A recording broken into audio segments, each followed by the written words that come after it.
Imaginemos por un momento, para quienes nos escuchan, que estamos a bordo de uno de esos cruceros ultramodernos. De esas auténticas ciudades flotantes, ¿no? Exacto. Esos barcos inmensos que tienen, pues, pistas de hielo, teatros gigantes, centros comerciales y, bueno, buffets que no cierran nunca. Todo parece perfecto. El pináculo absoluto de la ingeniería humana, digamos. Eso es, pero de repente, a mitad del océano, los motores se detienen en seco. Las luces de los pasillos empiezan a parpadear y el barco comienza a inclinarse levemente hacia babor.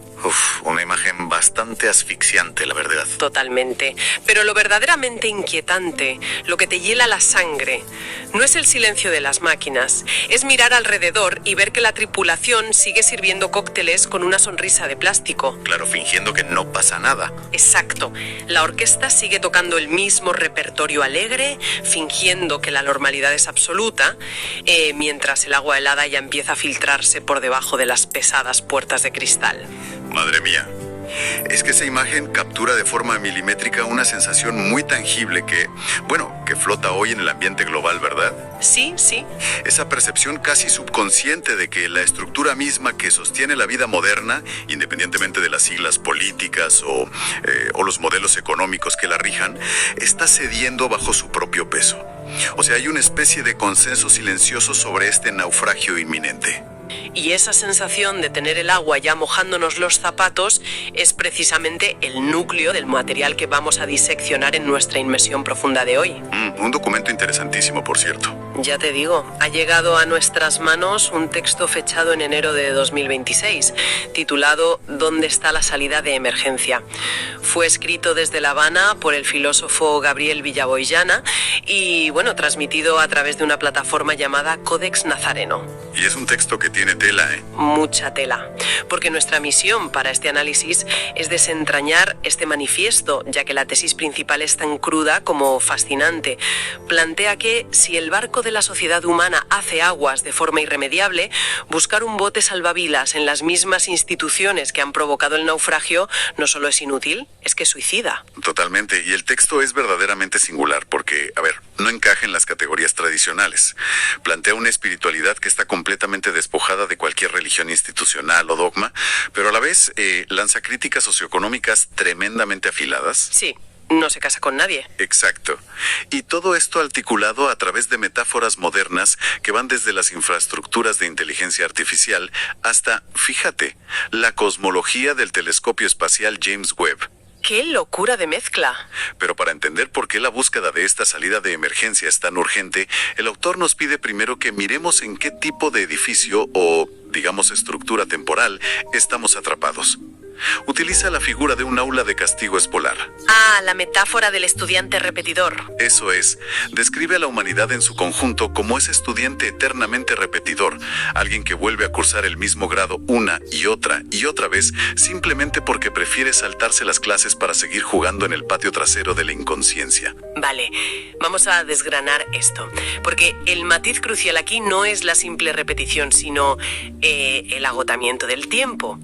Para la mente curiosa que nos acompaña y que tenga familiaridad con la cultura de los videojuegos, la analogía es muy clara. Sí, la de las vidas extra, ¿no? Eso es. Es como si el jugador llevara horas superando niveles de forma caótica, gastando vidas de manera irresponsable, y de pronto la pantalla parpadea y te muestra que se han agotado todos los continues o créditos extras. O sea que no hay posibilidad de reiniciar el nivel. Exactamente. El jugador está frente al jefe final, sin ventajas, y si la partida fracasa aquí, es un game over definitivo para ese cartucho específico.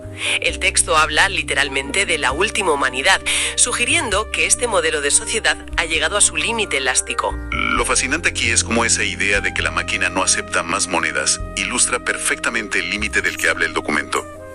Llega un momento histórico y casi biológico en que la edad del estudiante le impide seguir matriculándose en educación infantil. El sistema de repetición se agota simplemente. Claro, el servidor se apaga si no aprobamos ahora. Tal cual. Sin embargo, y esto es clave, el autor subraya un punto vital sobre este límite de tiempo.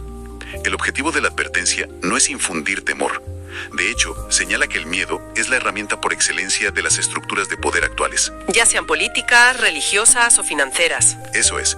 El sistema vigente se alimenta de mantener al individuo en un estado de estrés crónico, ¿sabes? Bombardeando la psique con alertas de pandemias, tambores de guerra o la amenaza perenne del colapso económico. Claro, porque al final el pánico produce parálisis. Un individuo aterrado no cuestiona el rumbo del barco, solo obedece a quien le prometa un chaleco salvavidas. Aunque ese chaleco esté relleno de plomo. Exactamente, aunque esté relleno de plomo. Y así opera la manipulación basada en el miedo. Obliga a las personas a desconectarse de su propia conciencia y libertad intrínseca para, buscar refugio en la obediencia ciega. Y aquí la línea temporal que dibuja el texto resulta muy reveladora. La metáfora del embarazo, ¿verdad? Esa misma. Para medir cuánto tiempo lleva la humanidad jugando esta última partida crítica, el autor propone entender todo el siglo XX, probablemente el siglo más bárbaro y sangriento de nuestra historia, como un proceso de embarazo. 9 meses cósmicos de gestación. Exacto. Siguiendo esa lógica, estas primeras décadas del siglo XXI representan el momento del parto. Y por lo que vemos en las noticias diarias, no parece un parto con anestesia epidural. La verdad, más bien parece un proceso doloroso y traumático.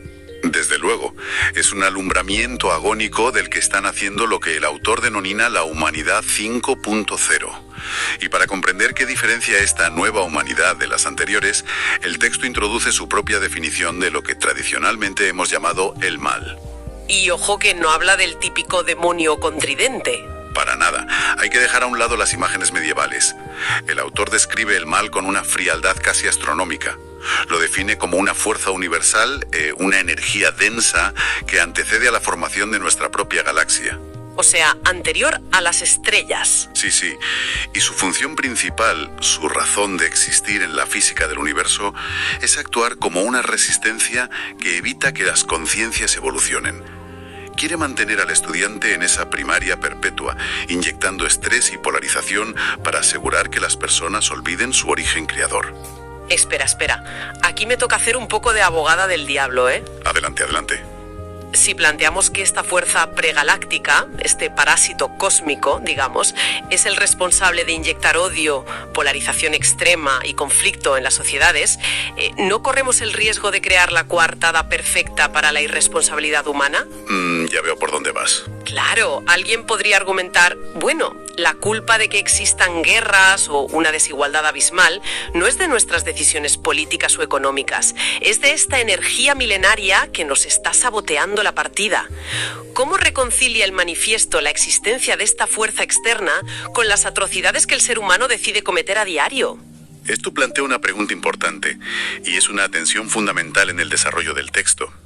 La respuesta del autor es que esta fuerza universal del mal, carece de capacidad operativa en la Tierra sin el consentimiento tácito del ser humano. Vale, necesita nuestro permiso, por así decirlo. Exacto. Es como un algoritmo que necesita datos para funcionar. Si el individuo no le proporciona la reacción emocional, la fuerza se queda en la nada. Al mal no le interesa en absoluto la narrativa que utilicemos para destruirnos. Le da igual la excusa. Le resulta completamente indiferente si la violencia se ejerce en nombre de una bandera nacional, de la defensa de la democracia, de la revolución del proletariado o de un dogma religioso milenario.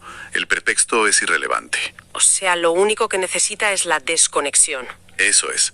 Necesita que el ser humano deje de ver al otro como una extensión de su propia conciencia y lo convierta en un enemigo, en un objeto. Entonces, el odio es simplemente el combustible, sin importar la etiqueta del surtidor. Y eso nos lleva a observar cómo se materializa esta fuerza en el mundo físico, ¿no? Porque el autor no se queda flotando en conceptos espaciales, baja al asfalto de una forma bastante dura. Muy dura. Habla de estructuras sociales milenarias esclavistas. Sí, y utiliza un término que me impactó muchísimo. Habla de economías antropófagas. Literalmente, economías que devoran al ser humano. Y el uso del término antropófago o caníbal no es casual. Describe sistemas donde el individuo deja de ser el fin supremo para convertirse en pura mercancía, en un recurso desechable para mantener en marcha la maquinaria. Es que es brutal. Y fíjate, lo interesante de la perspectiva de Gabriel Villaboy Llana es su implacable imparcialidad. Viviendo en La Habana durante los últimos 15 años, tiene una visión en primera fila de las miserias profundas que un sistema político altamente burocratizado puede generar. Bajo la promesa de la igualdad social, claro. Y nosotros aquí simplemente reportamos su análisis, manteniendo total neutralidad. Por supuesto, exponemos lo que dice la fuente, pero al mismo tiempo sus críticas apuntan sin piedad a la otra cara de la moneda. Menciona de forma directa gigantes tecnológicos y consorcios de análisis de datos como Palantir. Empresas cuyo modelo de negocio se basa en predecir comportamientos, militarizar la información y vigilar cada latido digital del individuo. Eso es. El autor dispara contra toda infraestructura que cosifique a las personas, ya sea un Estado que anula la libertad individual en nombre de la colectividad o un corporativismo tecnológico que extrae los datos vitales del ser humano para venderlos.